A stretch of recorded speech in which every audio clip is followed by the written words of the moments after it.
A lo que vinimos.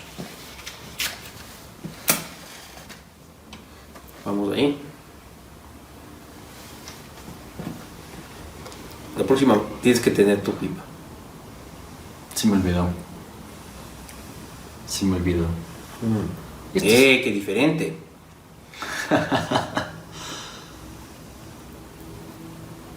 Muy bien.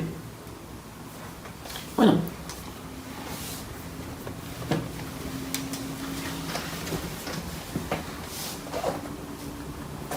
Bueno, Barry, como decíamos ayer, Como decíamos ayer. como diría Fray Luis de León, el gran místico español del 16, cuando volvió después de una larga ausencia, gracias a la Inquisición, a su aula de clases. Bueno, a nosotros no nos detuvo nadie, pero tal vez había una pausa que hacer, no sé. Una pausa necesaria de vida. Y eso nos quitó un poco de tiempo, amigos. Dejamos un buen tiempo el proyecto con el que ustedes nos han acompañado tanto tiempo, pero aquí estamos de vuelta. Hemos regresado recargados, con más ideas, con los mismos intereses y con un nuevo formato también, porque no habíamos hecho videos, ¿no? No, videos no habíamos hecho. Es nuestra primera vez y creo que disculpen cualquier cosita. Pero bueno, ya saben, estamos haciéndolo como esto debe ser, de la forma, vamos a seguir, natural, porque lo que es esto es realmente una conversación entre nosotros y ustedes. Queremos volver por lo mismo que ya habíamos hecho, ¿no? Conversarles un poquito de este proyecto tan bonito que es Veranos. Claro. Equinoccial. Y sobre todo, recuperar un poco las bases, los autores, lo que estábamos hablando. Y pues vamos a empezar con Mircea Eliade. Con el gran Eliade. Sí, señor. Para quienes por primera vez se aproximan a Veranos de Equinoccial, somos un proyecto cultural que nació al calor de conversaciones en una universidad, y parafraseando a Cervantes, cuyo nombre no quiero acordarme. Ahí es donde no solo varios, ¿no? Varios estudiantes, o en mi caso profesor, conversábamos sobre la importancia de los clásicos, Las humanidades.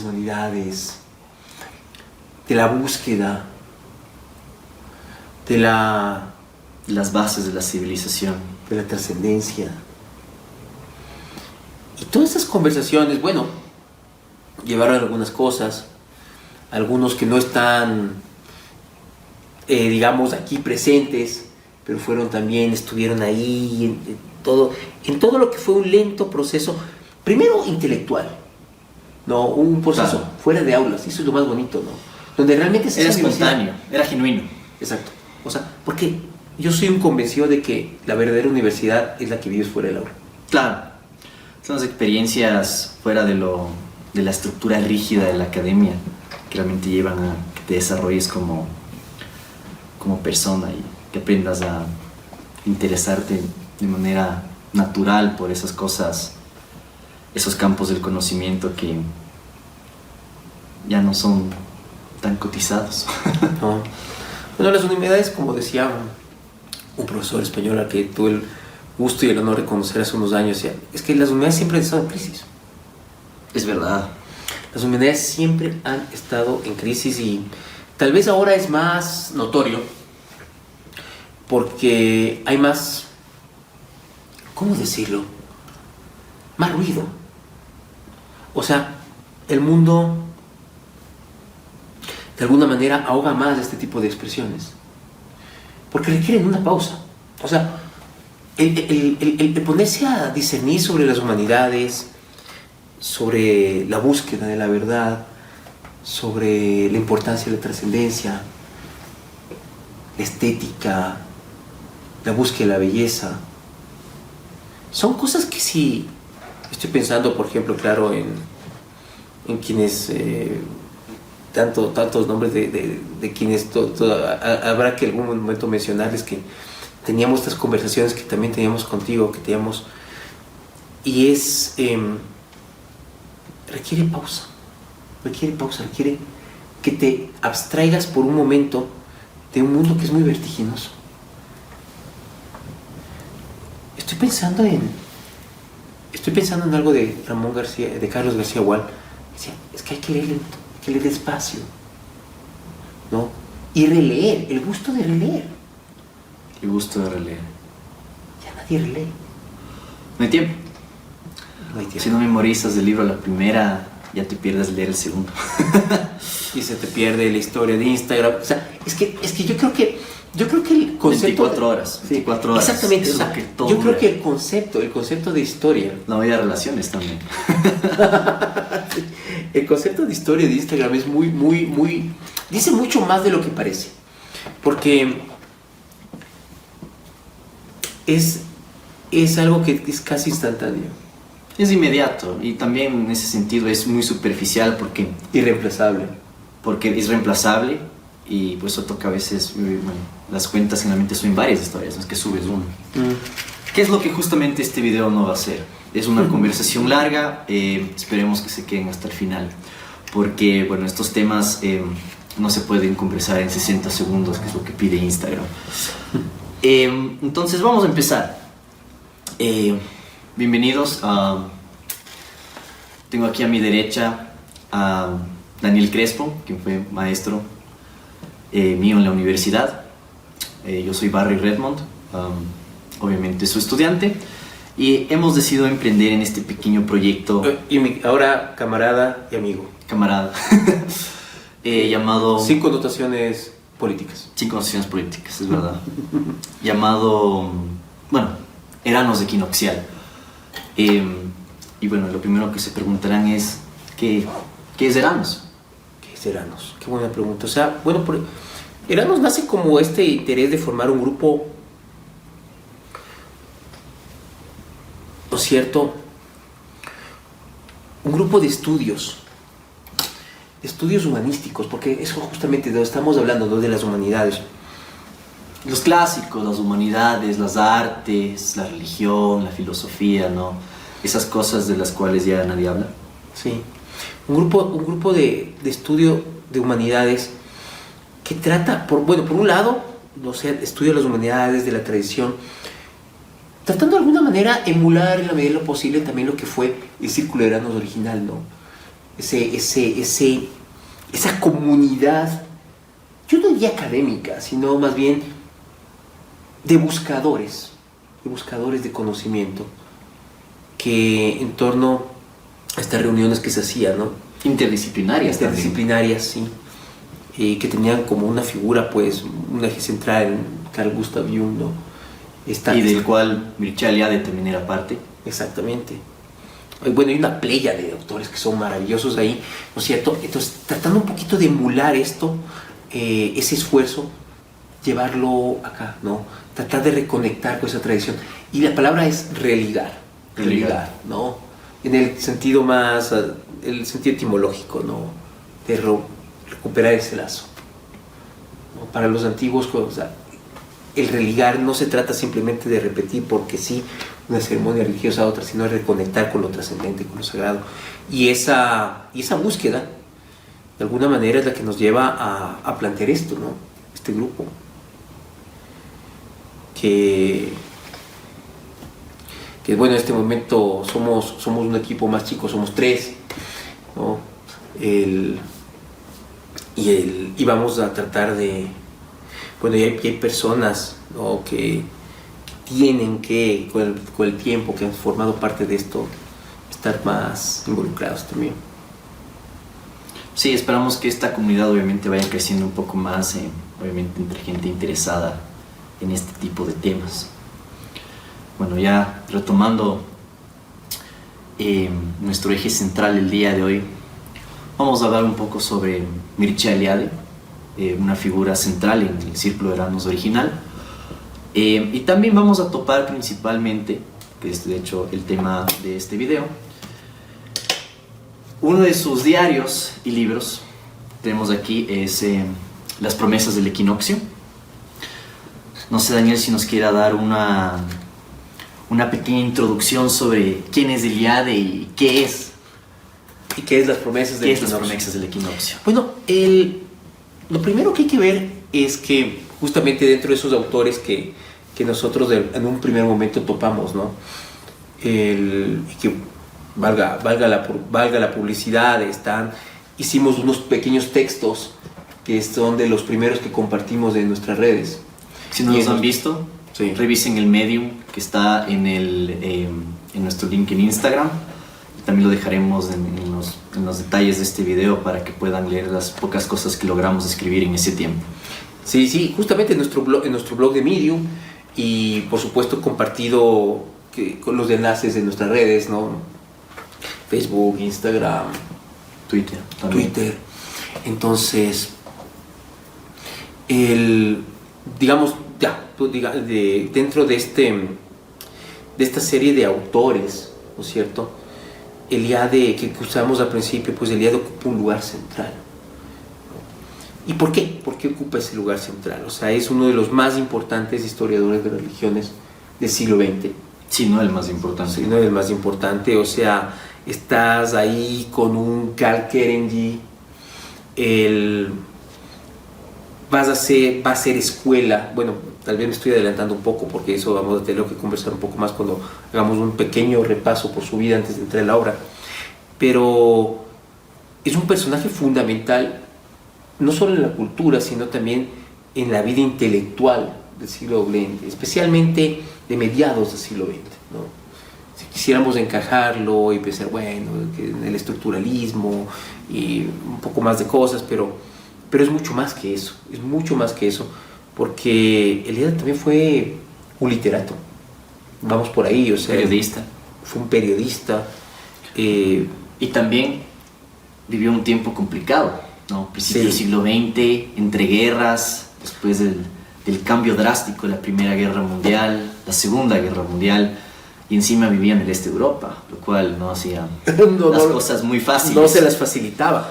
Bueno, tal vez ese es un buen punto para empezar, ¿no? O sea, Eliade nace en Bucarest, en Rumania, en 1907. Entonces estamos con una persona que cuando estalla la Primera Guerra Mundial es un niño.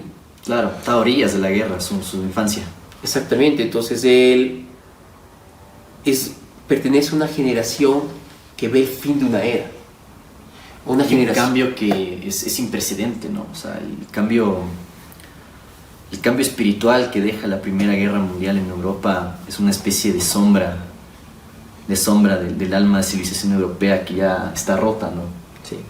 O sea, no, y de hecho esa sombra yo creo que tal vez muchos de una visión más positiva no lo ven igual, pero yo creo que esa sombra sigue proyectándose. O sea, esa sombra un poquito recula, pero volvió con la Segunda Guerra Mundial y... Claro, fue más profundo en la Segunda Guerra Mundial. Sí. Y dejó algo marchito. Algo marchito. Dejó el algo espíritu marchito. Romántico, europeo, tal vez desapareció para siempre. Es un mundo que nace que ya no se puede recuperar. O sea, es un mundo que nace y sabe que no puede recuperar el pasado. Y en muchas artes se puede ver eso, ¿no? Podemos hablar de la pintura, podemos hablar incluso de la arquitectura, de la nueva arquitectura que surge después del 45. O sea, del existencialismo, sí. Incluso, ajá. O sea, sabes que algo ya no puedes volver a algo. Inclusive en términos civilizatorios me atrevería a decir que es una especie de inocencia perdida, ¿no? Y ya no puedes volver. Y eso ¿no? se refleja mucho en Eliade y bueno, la mayoría de autores de principio del siglo XX en todas las artes y humanidades, ¿no? Que es una especie de...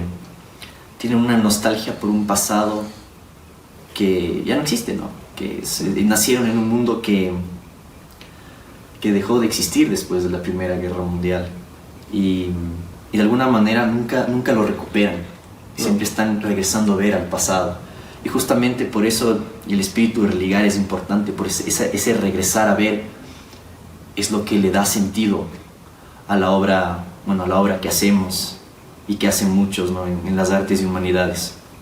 ¿Sabes qué? Me puse a pensar, ¿no? Incluso en términos de literatura, estaba pensando en Retorno a Brideshead de William Waugh. O sea, entonces está un poquito, ¿no? Claro que hay el elemento adicional de la redención final, ¿no?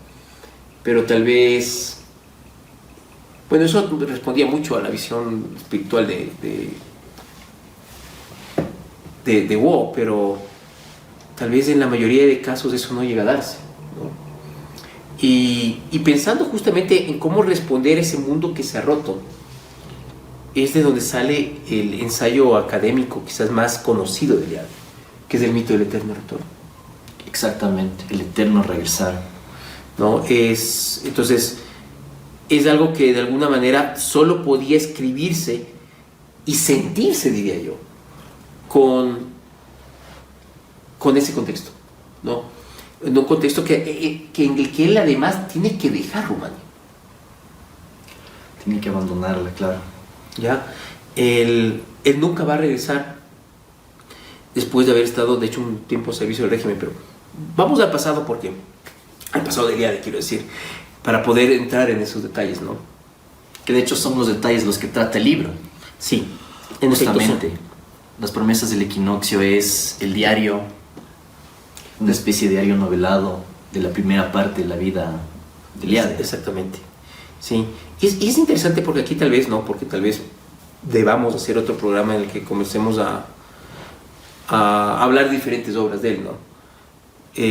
Pero lo básico es entender que tú tienes al menos 3 Eliades, ya en lo que es su obra escrita. El Eliade literato, ¿no? Que tiene por un lado esa vena periodística, o sea, más que nada de editor, o sea, de dedicarse a la labor editorial. Se escribía columnas, ¿no? Le gustaba mucho y cuando era más joven topaba todos los temas, hasta científicos, tenía un interés por diversas, como él mismo lo menciona, ¿no? O sea, él empieza por un interés enorme por las ciencias naturales, por el campo, por la vida rural, y después va cambiando sus intereses, ¿no? Pero siempre escribir, siempre escribir. Entonces, tienes ese lado de él, que tiene este componente, digamos, un poquito más, sí, periodístico, y a la vez el novelista, ¿no? O sea, Eliade fue un novelista muy reconocido en Rumania en el periodo de entreguerras, muy popular, una novela Maitreyi, las otras tal vez nunca tuvieron tanto éxito como Maitreyi, que está basado en su experiencia en la India, cuando Eliade estuvo pero ya vamos a llegar a eso también. Tienes el Eliade académico, que quizás es con el que la inmensa mayoría está familiarizado, ¿no? Claro. Empezando por el mito del eterno retorno, todas las religiones. Exacto, sí. Lo sagrado y lo profano, Mefistófeles y el andrógino, o sea, su obra ahí es tal vez lo que más se conoce. Pero está el Eliade que escribe, que es autobiográfico, ¿no? O sea, quiero separar la autobiografía de los otros géneros, porque él realmente escribe, por un lado, muchos diarios. Tiene el diario portugués, por aquí está, por ejemplo, este es el diario que escribe desde el 45 hasta el 69, claro, que narra de la guerra. Exactamente, su vida en Francia, y sus primeros años en los Estados Unidos, cuando ya va a Chicago. Claro, termina en Chicago, en la Universidad de Chicago. Exactamente, donde hace escuela. O sea, de hecho en la School of Divinity de Chicago, la posición más alta, el chair más alto es justamente Mircea Eliade, tiene su nombre. El asiento de Mircea Eliade, claro, que es como la posición más alta de todo, académicamente en la universidad de esa facultad, ¿no? La facultad de estudios religiosos. Y tienes este Eliade autobiográfico que escribe diarios, pero las promesas del equinoccio de alguna manera es algo que está a caballo entre ese Eliade novelista y el Eliade que quiere dejar sus notas autobiográficas.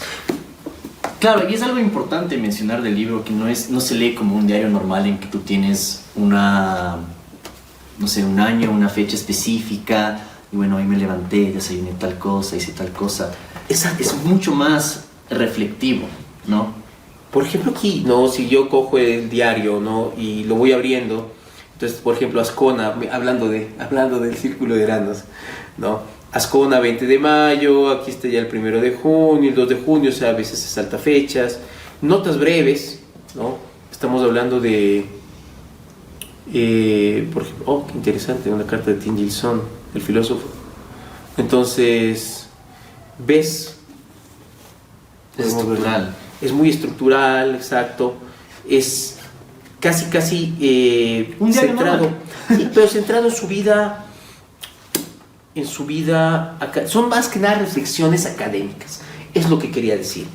Y donde lo íntimo, lo personal, lo toca muy poco.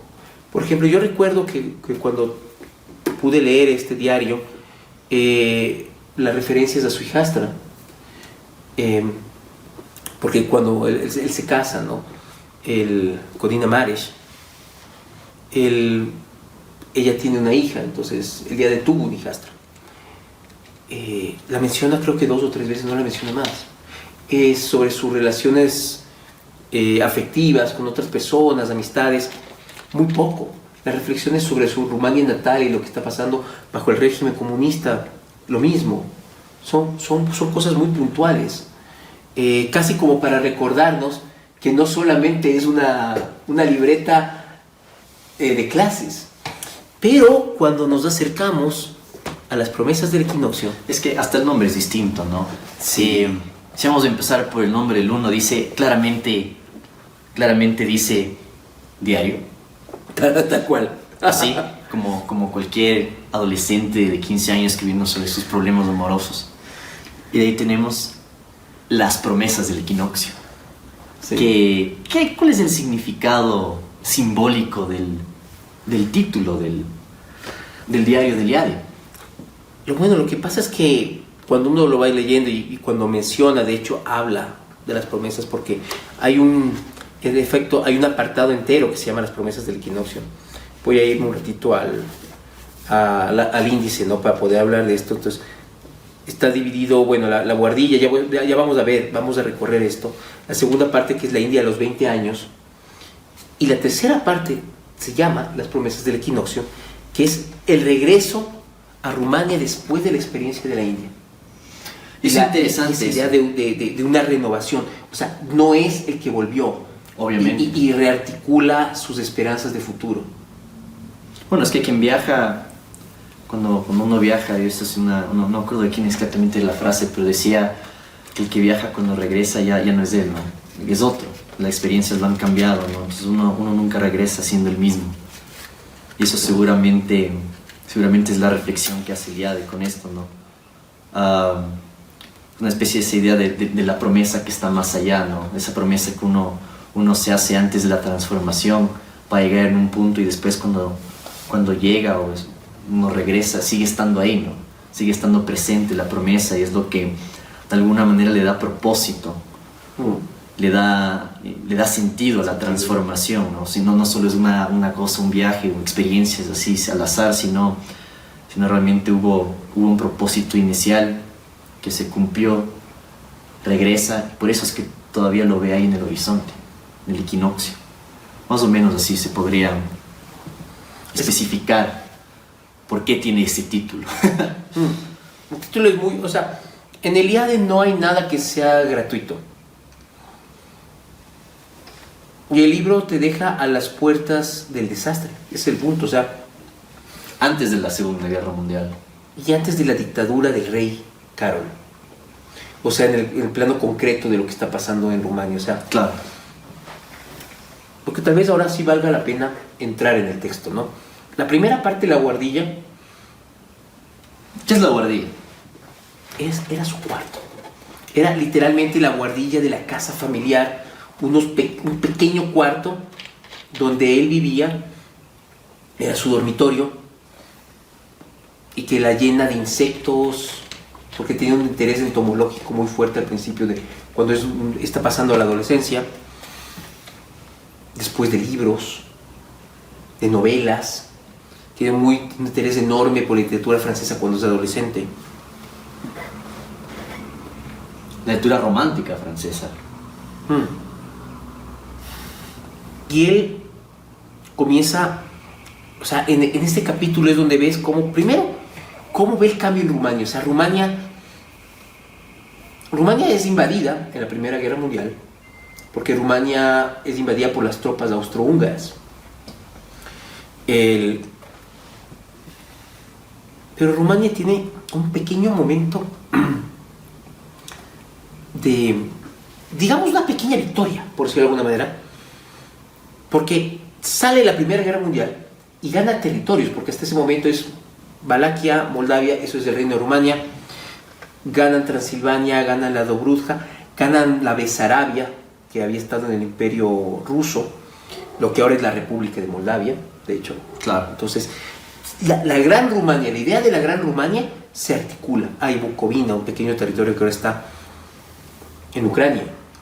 Entonces, hay una idea de una Rumania victoriosa, de que se ha estructurado la Gran Rumania y que ahora estás en otro mundo que de alguna manera debe ser jalonado por un nuevo espíritu.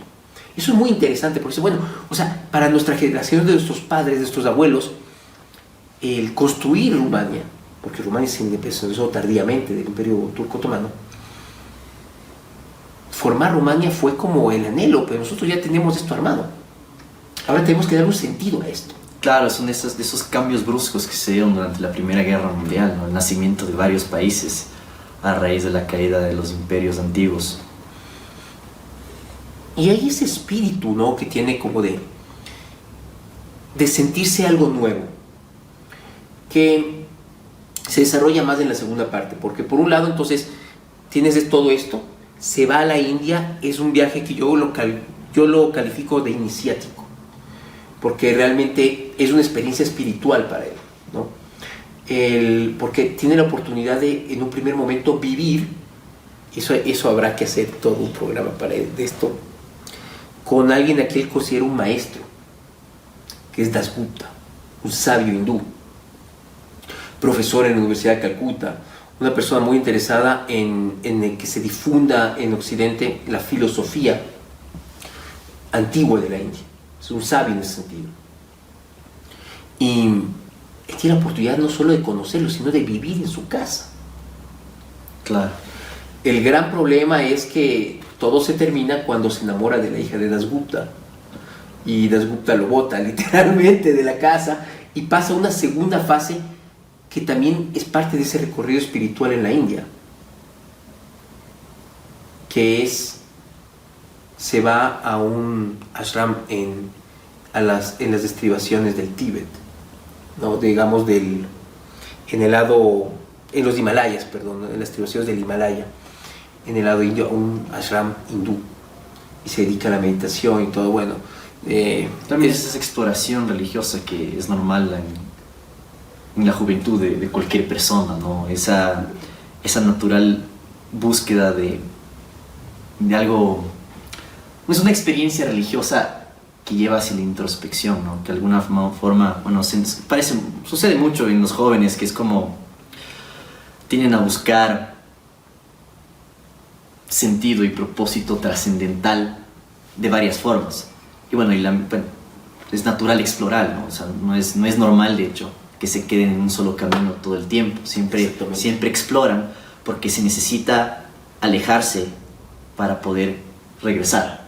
Y es justamente lo que le pasa a Eliade. Sí, o sea, él siempre va a decir que la verdadera espiritual de Rumania está en el campo. Él siempre va a defender la idea de lo bucólico, claro. Sí, lo tiene muy claro. Él siente que de alguna manera hay un desencanto moderno en lo que está viendo en Bucarest, por ejemplo. Pero claro, la experiencia de la India lo cambia profundamente. Hay que pensar que cuando él se va a la India, como parte de sus estudios doctorales, porque de ahí va a salir su tesis sobre el yoga, que es con la que él se doctora en la Universidad de Bucarest, él se va como una persona muy joven, poco más de 20 años, que acaba de estudiar. También es otro mundo, ¿no? O sea, se va a la India, donde los pocos occidentales que hay normalmente son ingleses, se va en un vapor, son tan pocos los estudiosos no ingleses que van a la India, que se encuentra, por ejemplo, con alguien que después va a ser importante también, digamos, en su devenir intelectual, académico posterior, o como Stucci, un italiano. bueno, primero llega a una pensión con una familia anglo-india, o sea, ingleses ya de varias generaciones de la India, pero se da cuenta que esa no es la experiencia real. Ahí es cuando busca Dasgupta, bueno, pasa lo que pasa, después se va a Ashram, pero él tiene que volver, él no quiere volver. También pasa algo interesante, ¿no? Conoce a un personaje místico, famoso de la India, muy conocido, muy reconocido por muchos también, ¿no? Tagore, Rabindranath Tagore, ajá. Sí, o sea, él tiene la oportunidad de conocer a Tagore y él cuando describe el encuentro con Tagore yo diría que la forma en que lo describe, es casi metafísica, ¿no? Es una especie de héroe. Totalmente, totalmente. O sea, Maitreyi, la hija de Dasgupta, tiene una admiración total por él y bueno, pues y Eliade cuando lo conoce, pues no deja de estar dejarse, digamos, subyugar por esa presencia tan importante, ¿no? Un personaje también de esos que están un escalón más allá. Claro.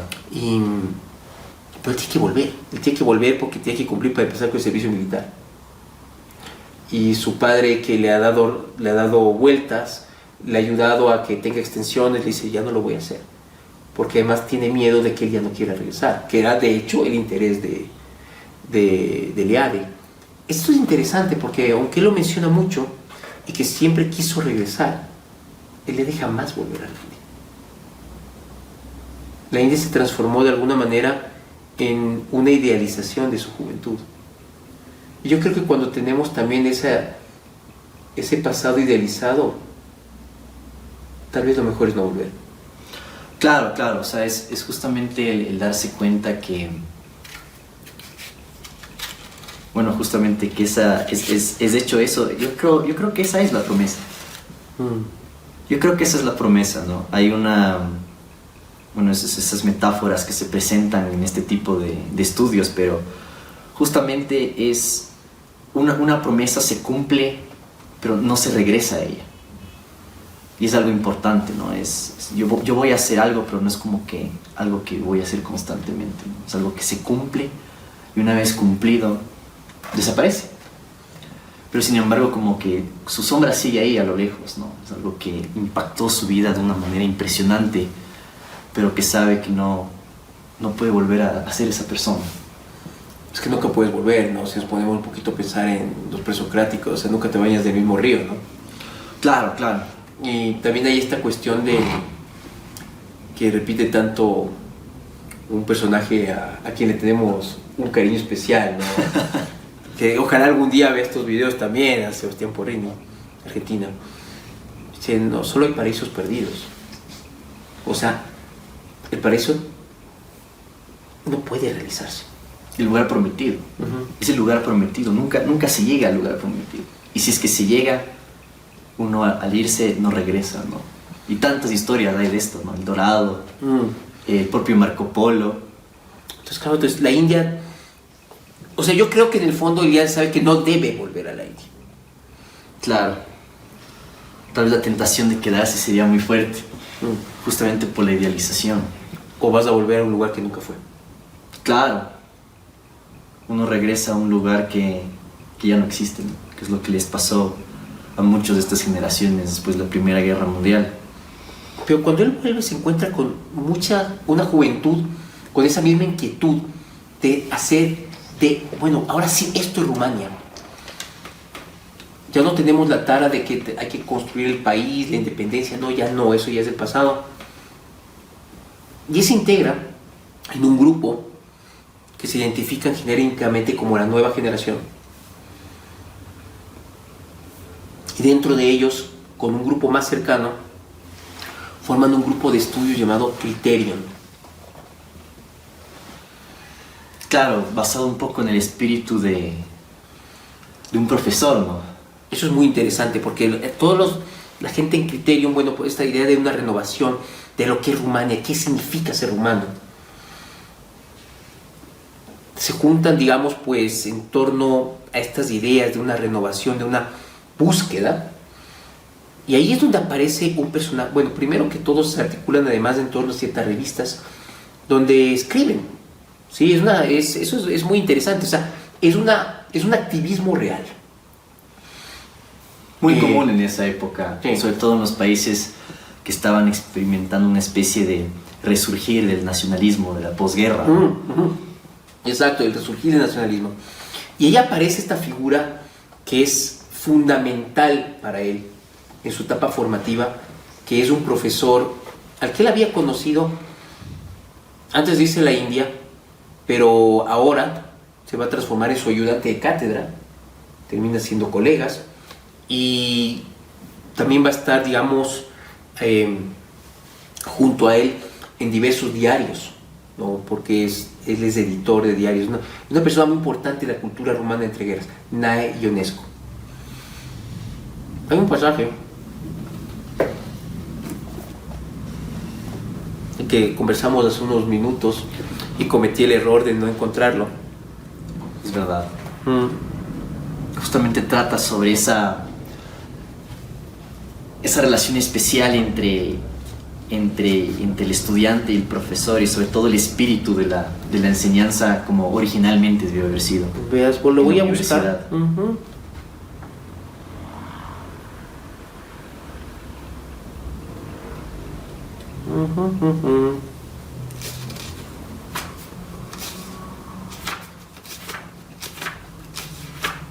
Qué interesante, porque ahora que puedo ver el libro, también se estructura en forma de capítulos, ¿no? Es una especie de diario muy narrado, o sea, muy literario. Esto es lo que hace bonito este texto, porque no tiene el esquema de un diario. Claro. Es una autobiografía novelada y a ratos idealizada también de su pasado. Nostálgica. Es una mirada nostálgica. Una mirada muy nostálgica. Y también tiene mucho cuidado en hablar de ciertos temas que ya vamos a topar, que se hicieron polémicos al final de su carrera.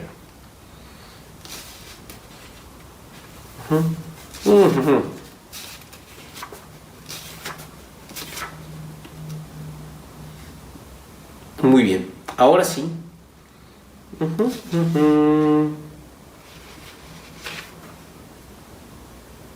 Lo he encontrado. ¿Cuál es el contexto de este pasaje, Pedro? Comienza a narrar su entrada a la universidad.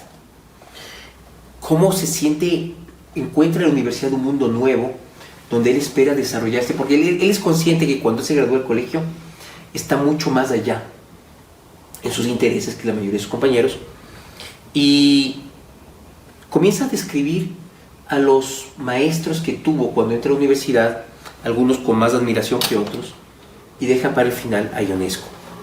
Y dice, después de hablar de un profesor de historia y filosofía llamado Mircea Florian, dice, en aquella época, Nae Ionesco era, como Mircea Florian, un joven maestro de conferencias nombrado solo pocos años antes. Enseñaba lógica y metafísica y tenía un seminario de historia de la lógica. ¿Me se acuerda un amigo común que tenemos que...? Es verdad, algún día estará en este programa con sus... hablándonos de lógica. Hablándonos de lógica. No olvidaré jamás la clase de metafísica donde lo oí por primera vez. El tema era Fausto y el problema de la salvación. El anfiteatro mayoresco estaba lleno hasta los topes y tuve muchísima dificultad para encontrar un sitio en la última fila. Vi entrar a un hombre de cabello oscuro, sienes despejadas, tez pálida y cejas negras y espesas de aspecto mefistofélico. Sus ojos inmensos, de un azul oscuro metálico, chispeaban materialmente. Cuando pasaba su mirada por el auditorio, el aire parecía atravesado por relámpagos.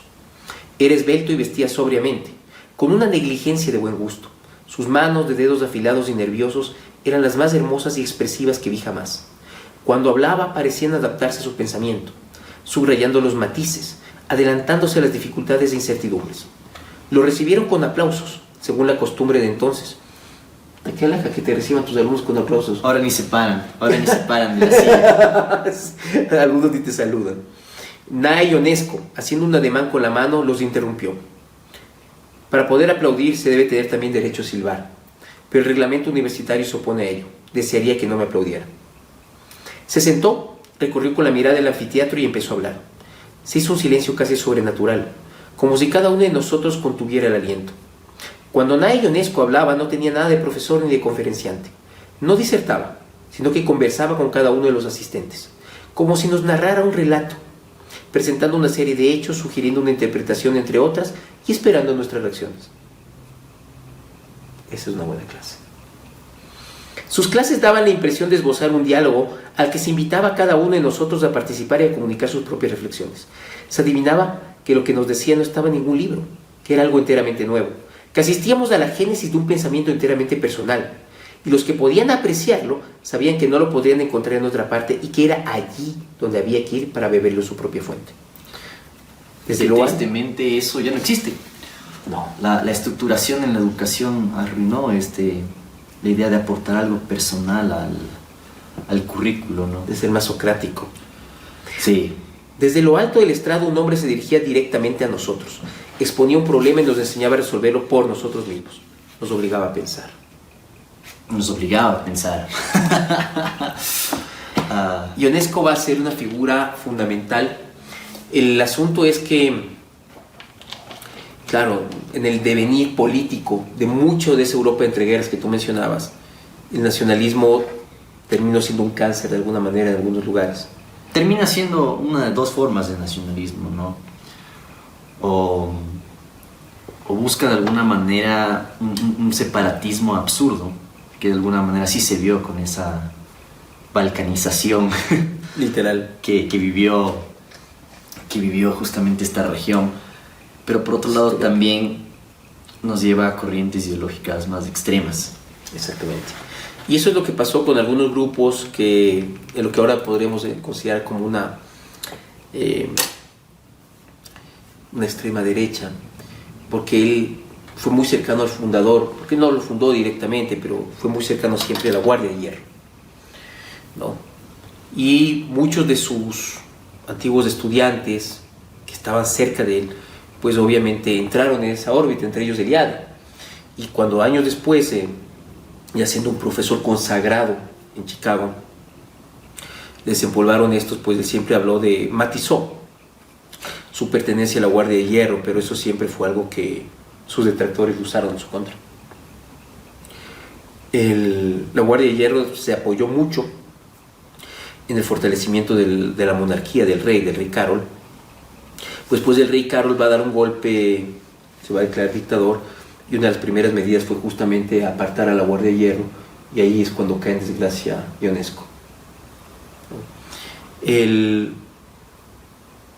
Porque bueno, esa tercera parte, las promesas del equinoccio, claro, después del retorno de la India, también hablan de ese cambio, ¿no? Él ya no es el mismo. Inclusive, bueno, hablando del contraste con el diario, aquí sí se centra mucho en su vida amorosa y cómo termina escogiendo a la mujer que va a ser su compañera de vida. Aunque no por mucho tiempo, porque cuando él ya se casa con además de esa época, con alguien que ya había estado casada, con y era un poco mayor a él, rompiendo esquemas, rompiendo esquemas, en efecto. Rompiendo esquemas desde siempre. Con Nina Mares, ella ya está enferma. Y fue un matrimonio corto, pero que lo marcó mucho. Y él se hará cargo el resto de su vida de su hijastra, de la hija que había tenido previamente Nina Mares. Pero claro, él vuelve a la India, no se siente ya a gusto en la guardilla, volviendo a ese nido de su infancia.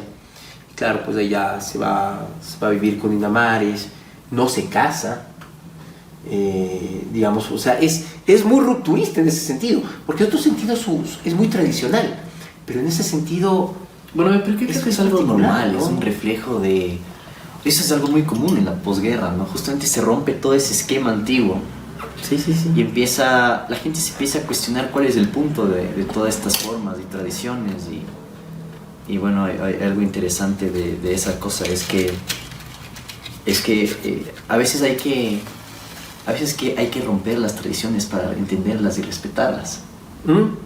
Y es algo muy importante hacer, porque nada te sirve creer ciegamente en algo. Hay que cuestionarlo, incluso tal vez irse fervientemente en contra de la tradición. Y es ahí cuando uno creo que se da cuenta del verdadero valor que tiene. Has mencionado algo que me parece interesante porque si uno se queda solamente con sus trabajos académicos, Sí. vos ves un interés profundo por la tradición, el respeto a la tradición, a la antigüedad, el respeto a esas formas que están detrás de esa búsqueda de lo sagrado en las diferentes tradiciones humanas. Y de Siempre repente está lo profano. claro, y de repente te encuentras con el lado hippie de Eliade, ¿no? Por decirlo de alguna forma. Claro, o sea, es una versión un poco antigua de esta gente que ahora se va a la India después de romper con su ex. Obviamente no con la misma calidad intelectual, pero Entonces la Por ahí analogía es anda. válida, la analogía es válida. ¿Sí? por ahí anda, por ahí anda. Y se queda con esa idea de, bueno, se me abre un nuevo mundo, es un joven profesor con clases a rebosar, porque en ese sentido, pues, es una especie de nuevo Nai Ionesco, en el sentido de que es una especie de rockstar en la Universidad de Bucarest. Es un escritor de artículos de opinión muy consagrado, de artículos de índole cultural muy consagrado, un novelista que también ya tiene cierto renombre, y ese mundo de esperanza se va a romper, pero eso ya no lo vemos aquí. Eso ya no lo vemos aquí. ¿Hasta qué año llega las promesas del equinoccio? Hasta el año 37, cuando Eliade cumple 30 años. Es chistoso, ¿no? El 37 también es la invasión de Japón a China.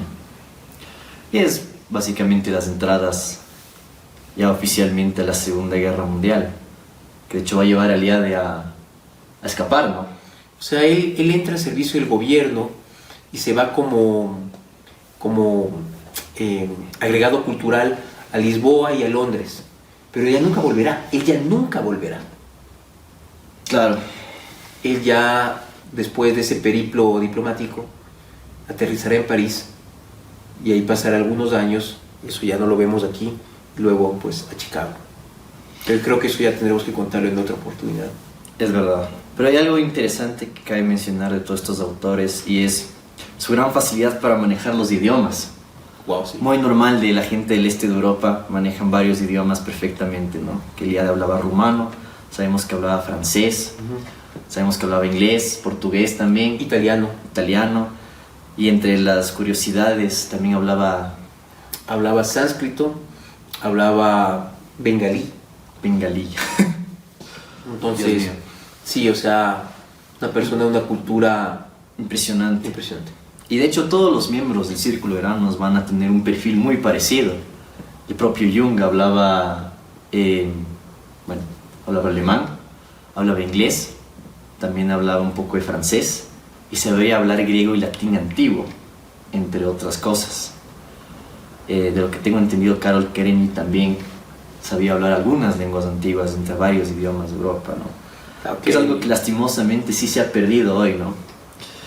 Ya El la tema del gente latín no- en la educación yo creo que aunque sea un comentario impopular, Sí, es necesario. necesitamos aprender latín. Debemos volver al latín, pero bueno, eso es otro día hacemos de la El griego y el latín, ¿no? Porque siempre estaban los dos, eran estudios clásicos, griego y latín, y la gente leía los clásicos en el idioma en el que se escribieron. Entonces tú ibas a la clase de latín y estudiabas la Ilíada, la Odisea, en latín. Algo que mencionamos al principio, hablando del espíritu de Eranos, es la importancia de entender el significado profundo de religar. Y retomar eso, claro. Religar. Y de ahí viene religión. Entonces a veces cuando se piensa que es un corsé la religión, y no estoy haciendo ahorita ningún juicio de valor de ninguna, el significado profundo que se le da en latín es el de reconectar. Y eso es muy personal, es mucho más profundo que una ceremonia vacía. Y por eso mismo esperamos reconectar con ustedes en un próximo episodio de Eranos Equinoccial. Ya vamos a encontrar una frase para terminar. O no lo logramos. Es el mejor intento que puedo hacer. Pero será hasta la próxima. Hasta luego. Muchas Hasta gracias. luego.